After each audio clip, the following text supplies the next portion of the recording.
me, Doncho. Welcome back to the Hideout, you guys. I'm so glad you guys could make it.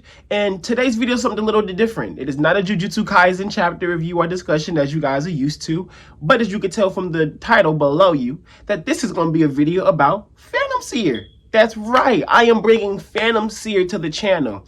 So the reason why I want to do this video was because I didn't want to just hop right into like a chapter review, right? I didn't want to be like, okay, January 3rd, chapter 18, you know, I'm just going to discuss Phantom Seer chapter 18 and just, that's it. I wanted to bring you guys a video that kind of discuss why I decided to bring Phantom Seer to the channel and why I decided, you know, to start covering it weekly like I do Jujutsu Kaisen. Now, for everybody who doesn't know me, you're going to be like, well, you just love exorcism manga, clearly. Like, you just love exorcism manga and you want to cover Phantom Seer. And you are absolutely correct. Yes, I love exorcism manga and I would like to cover Phantom Seer. But it also has a little more deepness in it, right? I wasn't enjoying Phantom Seer at first. That is what's crazy. I honestly kind of just found it very bland and I found it very, what's the word I'm looking for? Cliche. It came off like a very seen before exorcism manga, right? You got the girl and the guy already is intertwined with the world, the girl is outside the world but has some special connection to the world already. Then she you know, figures out through him exactly what's going on. Now the two of them went together and they're figuring things out, this, that, and the third. Now, for the most part, that's exactly what Phantom Seer is. Phantom Seer ain't nothing really more than that. But the reason why I decided to bring it to the channel was because of its potential, right? So in the most recent chapters 15, 16, 17, kind of like chapters, I think it's like chapters in my eye. Chapters like, I think it was 11, 12, 13, that stretch like from like 11 up when they ran into a homegirl that the main character, see, I don't have names down, Iori. I have Riku's name because Riku's my favorite character from Kingdom Hearts. Well, not my favorite character, but one of my favorite characters from Kingdom Hearts. So like her name being Riku, that's like an easy memorization for me. But Iori, I believe, is the main guy's name. I don't like Iori. So like I don't really care for like remembering his name. But yeah, like Iori, kind of like that whole instance with that Phantom that Iori had fought before and he lost homegirl because of it, that other beckoning hand. Ever since that like arc, I kind of been like, okay, I can get more into this, you know. I just enjoy that Riku isn't a damsel in distress and that they're already trying to get that trope out of here before even 20 chapters in. They already got that trope out of there. They already said, okay, Riku she's a beckoning hand, but she doesn't want to just help people by sensing phantoms, right? She wants to help people by like actually knowing how to fight phantoms, knowing how to handle them and protect herself, you know? And I think that's what I love is that in her, I think her training arc, that little training session arc with her, where she's doing that little water bubble thing, and she's like realizing like this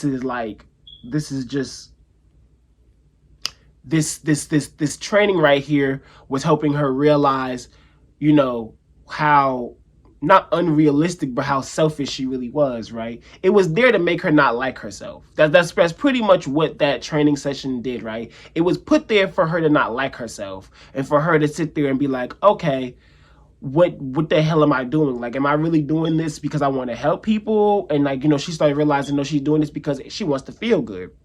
Helping people makes her feel good.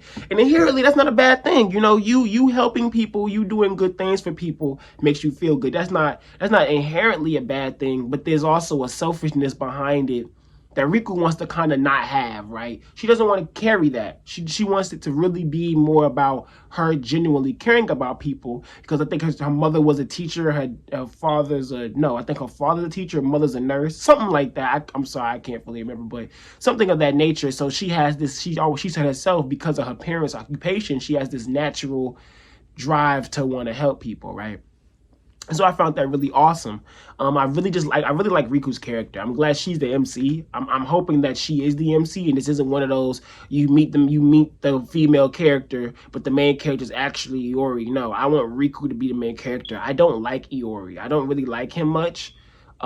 He comes off as a complainer, and I know that's his gag, but you have the right to not like gags. You know what I'm saying? So like, I don't like his gag of being a complainer. I don't like the pseudo staunchness of him, even though he's not really a staunch person at all. that's not, you can already tell that's not his real personality. I feel like he just became like that because of the loss of the girl. And I know that's a reasonable thing to start acting like that, but I also kind of just like don't like it. It's just something that rubs me the wrong way when dealing with characters. It's like you're staunch to everyone else because you failed the mission. That doesn't make sense to me. And of course, I feel like there is more to that than just homegirl just died and he quote unquote failed the mission. They alluded that there's more to that situation than that. But right now, all we know is you failed the mission. So why are you acting so staunch? Like you get what I'm saying? It's kind of just like, okay, I guess I can sit there and say there's more to it than just that. But until I get more, it easily could be the writers making it seem like it's deeper than what it is. And in reality, it ain't really deeper than what it is. It really was just a failed mission. You know what I'm saying? Like, he just couldn't protect her type shit. And if that's the case, then why are you like that toward other people? Why do you want to be like, the whole becoming normal thing felt like BS from the jump. I was like, you want to become normal. Okay. I mean, I'm not saying that's not a real thing that a character in his position would want, but I'm wondering if you want to become normal, what's stopping you? Like, why aren't you properly pursuing it? I feel like he doesn't properly pursue that. For someone that wants to be normal, it don't come off that he's trying to be normal. In my opinion, it just don't come off like that for me. For me, it comes off he was hiding something. So when we get farther in and we realize he's not really trying to become normal, he really just running away from the situation that happened and he's trying to no longer have to deal with that type of stuff. That's when I'm like, okay, cool. You don't want to be normal because you just want to be normal. You want to be normal because you fucked up and now you trying to like find an excuse to no longer be a part of this after you exercise homegirl. Like, okay. So I don't know. It's Iori kind of rubs me the wrong way. His powers are fucking cool as shit though. His powers are so fucking cool. I really enjoy the way that the characters, not the characters, that the phantoms are drawn. And his phantoms, you know, the ones he can mimic because of his shadow, they just are so fucking cool to me. And I love that these things have stakes to them, even though they don't feel like they have stakes to them. Like, I'll be completely honest, Phantom Seer does not feel like there is any stakes, right? Like by chapter 17 of Jujutsu Kaisen, I had stakes established. Now, I'm not comparing Phantom Seer to Jujutsu Kaisen. I'm just using Jujutsu Kaisen as an example of, yes, you can have stakes very early on in the series, right? So I feel like right now, Phantom Seer has removed the stake level from me. And part of that is because of Riku getting as powerful as she has so quickly, even though I think that's because of the ring. But that is because of her becoming how powerful she's become. The stakes have already kind of started fleeting for me. So I'm waiting for the mangakas to come in and be like, okay, this shit still ain't sweet. Like, I'm waiting for that. Now, it's a school setting. Now, because it's a singular school setting, personally to me, it kind of lessens the variety of the people they're going to run into. Because it's like, you got to keep coming up with these brand new miraculous characters in the school that the students before didn't know about, that now all of a sudden pose a threat. Like what's going on recently with the dude who was the substitute nurse for a bit and was transforming the girl, that homegirl, to like a phantom human mix. That's cool. That makes sense. The substitute nurse, someone new, a little creepy, this, that, and the third. But how long are they going to keep doing this? How long are they going to keep having to make up new characters to come into the school? At some point, they got to branch out from the school. That's just how I'm feeling right now. The school setting is very bland. It's very repetitive. And this manga has definitely been at its better when they're not at the school. Like I say, when Riku was doing her training, back I think it's Amaterasu or Tsukiyomi was the name of the place. I can't remember which one it was.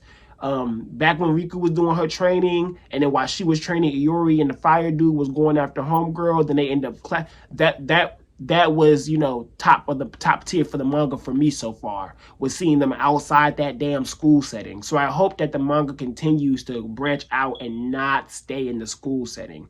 Right now we got an arc that's in smack dab still in the school setting, but I'm hoping that this is just that build up. By chapter 50, 60, we are not dealing with no school shit no more. And even by chapter 30, I want them to be doing a lot more outside the school, but I'm fine if people are still coming to the school, still doing things, this, that, and the third, you know?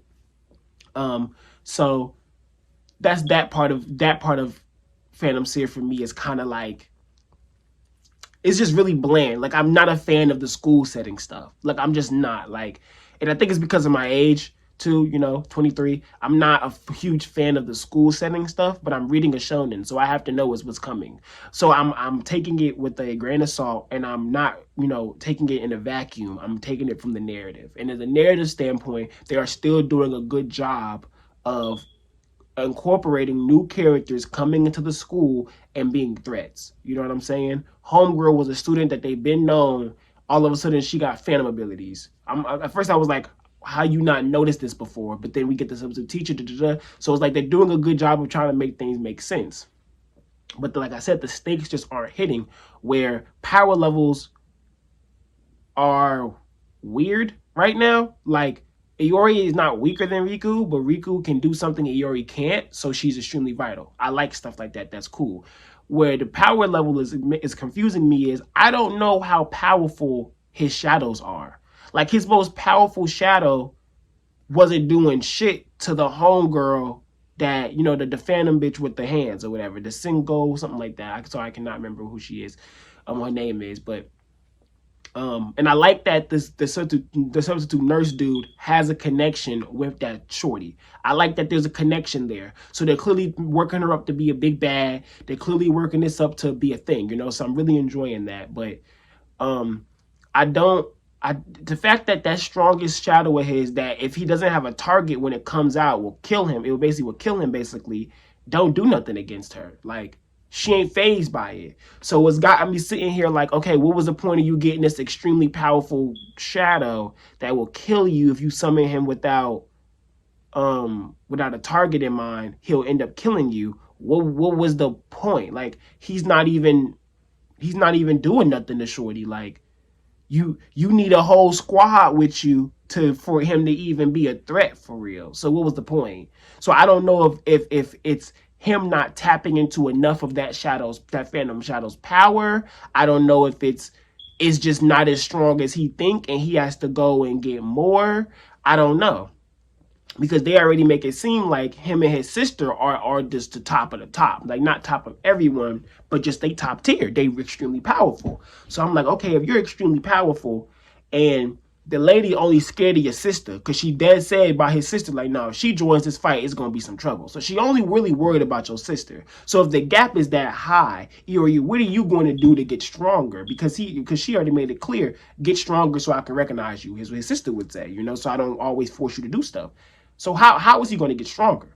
What shadows, phantoms, is he going to have to run into? How is he going to have to tap into? It's those type of things that have me like, okay, Phantom Seer can definitely be something tapping into those aspects. They just got to do a really good job of it, because I'm scared that the power scaling is gonna be a little wonky.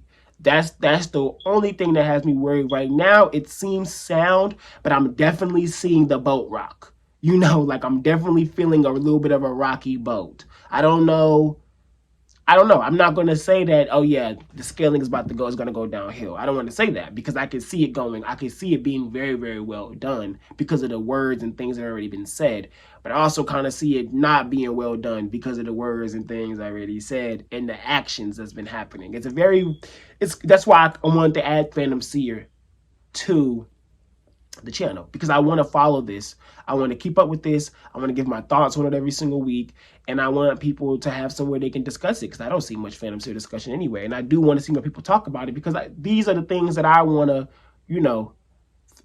what's the word I'm looking for? I want to ping pong with people, I want to be like, so what do y'all think about this, and then get something back, and I get that in comments, and I get that on Twitter. So I want to keep pursuing that type of mentality, pursuing that type of thing with Phantom Seer.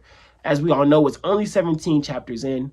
The potential is very, very high. The potential for it being very well is much higher than its potential of it being very bland. Like, it's like the potential level for it being bland is like a right here. But the potential level for it to be something extraordinary and fun and unique is like up here. So I'm really enjoying what can be. And I'm also, and somewhat enjoying, and I hate to say somewhat, but yeah, somewhat enjoying what it is. I'm still in this like, okay, Phantom Seer, your art impresses the fuck out of me. I love it. The story, okay, it's moving, it's moving at a pace. So I'm hoping that I could see more, hoping that we get a lot more, hoping that we could do a lot more. You know what I'm saying? With Phantom Seer, I'm hoping it stays. You know, I hope I'm not prematurely adding it to the channel for it to get axed by chapter 30. But we're not even gonna speak that into existence. We're gonna knock on wood and we're gonna chill. You know, we gonna knock on wood and we're gonna hope for the best. So yeah, so far personally, I'm gonna give Phantom Seer a 7.5 to an 8. That's how that's the rating out of 10. That's what I'm gonna 10.5 to an 8 out of 10. Yeah, 7.5 to 8 out of 10 for Phantom Seer so far. And I am looking forward to covering it weekly, Sundays, right next to Jujutsu Kaisen with you guys. If there's any other manga that you guys would recommend for me to do weekly, please let me know. I'm not adding any more Shonen Jump manga to my weekly, you guys. Not right now. Shonen Jump really isn't my bag. I read a good bit of Shonen Jump, like, you know, but I don't, it's not my bag of where I would be that interested in wanting to talk about them consistently.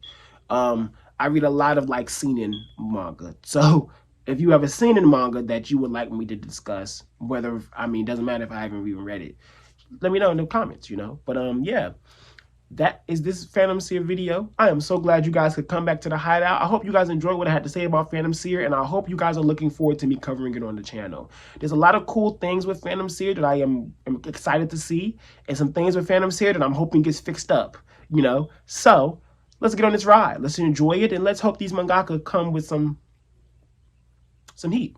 All right. So once again, it is me, Doncho. Peace. Young noise.